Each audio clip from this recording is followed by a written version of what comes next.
Ada lagi yang mau bertanya?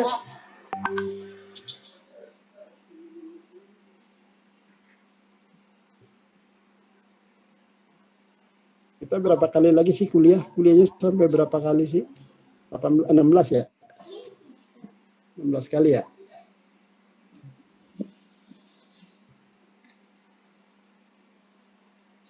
Oh, mana yang lain? Pak, Ya, saya boleh ya. bertanya lagi kan? Ya boleh lah, nggak ada yang lain juga, nggak ada yang nanya. Ya, terima kasih sebelumnya Pak. Terkait dengan kolom ya Pak ya. Nah, yang tugas yang dikumpulkan kemarin itu, yang tadi maksudnya yang dikumpulkan tadi, saya mencantumkan juga kolom dari media surat kabar yang online. Maksudnya kan di sini kan kurang ya Pak, saya kurang menemukan koran itu juga media Indonesia. Nah, yang online-nya saya dari Kompas yang biasa langganan itu Pak, tapi dalam bentuknya medianya bukan media cetak tapi media online. Nggak apa-apa kan Pak, media cetaknya saya mencantumkan satu. Itu kan isinya sama. Iya, Isinya sama sama kan? saja. Pada hari yang sama isinya sama.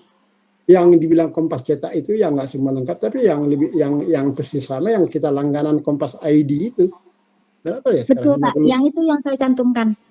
Oh iya, Yang iya itu Kompas kan ID. isinya kan sama persis. Kalau Kompas cetak itu, Kompas ID itu isinya persis sama. Berapa langganan sekarang? 50.000 ya, 50.000. Iya Pak, 50.000 per bulan. Oh iya, kalau bayar setahun cuma berapa itu? 360-an kalau nggak salah. Nggak apa-apa, sama aja. Justru itu yang penting itu dari medianya, dari media mainstream. Kalau kayak di media online memang yang murni media online jarang ada kolom memang. Paling artikel doang, paling artikel kan. Itu ya, yang versi online-nya nggak apa-apa. Yang penting dari media itu, dari media Indonesia dari Jawa Pos, dari Koran Tempo, itu nggak apa-apa, sama aja. Ya, yang itunya kan perlu kita melihat apa ya, ya nggak bisa juga hanya satu sih sebenarnya, makin banyak gaya orang kan macam-macam ya, ekonomi beda, sosial beda, pendidikan beda, gitu. Jadi kita jadi apa? Jadi lebih paham aja dulu, yang penting paham gitu. Oh, kadang-kadang juga bagus ya, nggak selalu bagus juga, Kadang-kadang kita udah tahu ini, nggak ada sesuatu yang baru. Nah itu. Kenapa sih ini kayak gini? Nggak ada sesuatu yang baru nih opininya Pak ini gitu. Bisa jadi. Hukum sering, kalau hukum orang-orang tertentu bagus pasti nulisnya memberikan sesuatu yang belum nggak pernah kita dengar. Nah, gunanya kolom kayak gitu-gitu sih sebenarnya. Nah iya Pak, saya juga izin bertanya Pak. Tadi saya menemukan kolom yang saya juga kumpulkan juga.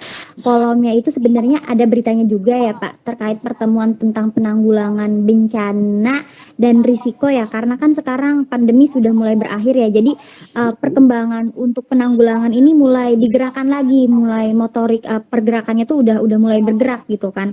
Nah salah satu pertemuannya itu ada di Bali Pak. Nah, bahkan lembaga internasional juga menghadiri itu gitu.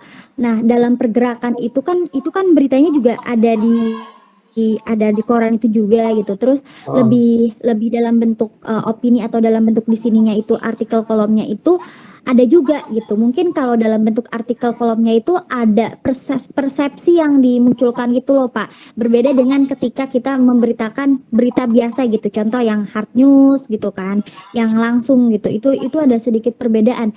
Nah Pak, tapi apa namanya?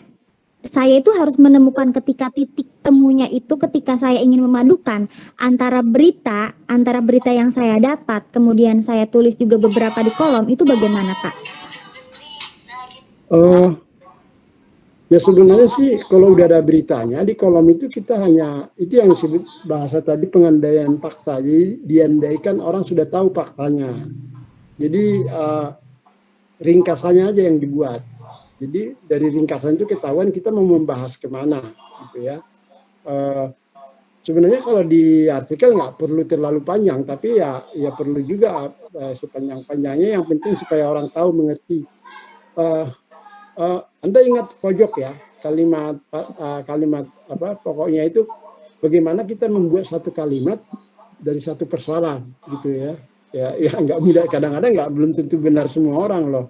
Itu yang pojok itu sebelum membuat kalimat paralelnya tanggapannya kan harus membuat satu persoalan benar-benar dari satu berita benar-benar hanya satu kalimat gitu. Artinya Kapolri mengatakan bahwa polisi jangan arogan gitu. Itu kan nggak disebut lagi itu dia mengatakan kapan, itu pasti habis pidato kan. Ada beritanya pasti itu gitu. Nah kalau di kolom tentu artikel tentu nggak sependek itulah gitu. Tapi gunanya menyebut berita itu kan hanya sebagai pijakan, introduction, ada struktur yang enggak, struktur yang saya bikin, yang saya kasih di bagian pertama itu dia hanya fungsinya sebagai introduction bahwa ini mengenai apa gitu ya.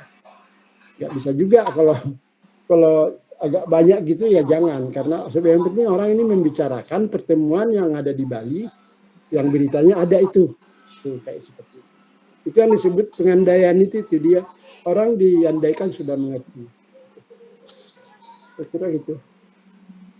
Jelas ya, nggak boleh terlalu banyak juga, nanti dia jadi berita lagi kalau sampai beralinea-alinea. Iya Pak, yang saya lihat juga di kolomnya itu hanya di paragraf awal saja. Itu bahasanya yang disebut pengandaian itu pengandaian berita itu. Jadi diandaikan orang sudah tahu lah gitu. Ya kalau lu nggak tahu ya bodo amat. Nggak mungkin nggak tahu lah gitu kan gitu. Pengandaian. Jadi memang menulis kolom itu pengandaian jadinya gitu. Kalau enggak nanti dia jadi berita. Kalau dia jelaskan juga gitu. Masih ada yang lain? Nggak ada teman-teman, nggak ada ini. Ada berapa orang ini? Lumayan banyak juga. Jumlah mahasiswanya ada 24 mahasiswa, Pak. Ini ada 23, berarti satu orang ya. Cuma satu orang ya.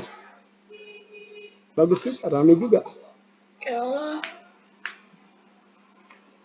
Ini cuma pada begini, pada diam aja gitu. Gimana kita kuliah online, saya sampai sekarang masih bingung loh gimana ini hasilnya kita ini kuliah online begini terus.